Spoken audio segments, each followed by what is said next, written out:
Yeah. Hey mate, just looking at this junction from the deck to the wall, I know this tape and stuff is just temporary, it's stopping water from going down.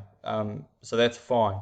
But I think where we went wrong with this detail is the membrane that goes on the framing behind this area and around the side.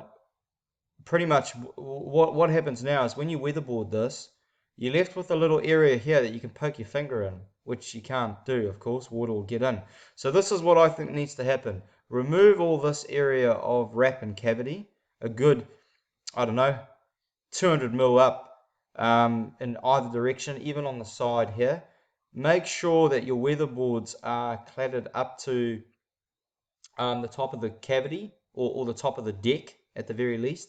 Then get Fredon to torch on a saddle in membrane to go up. Make sure we're at least 150 up here, 150 around the corner, and obviously lap onto the weatherboards. But get him to put a stop end in, like he has done for you.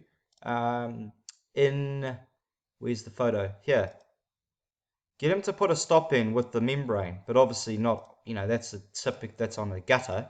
But get him to put a stop in here, but it has to be further out than the cladding line so that you can terminate your weatherboards into it.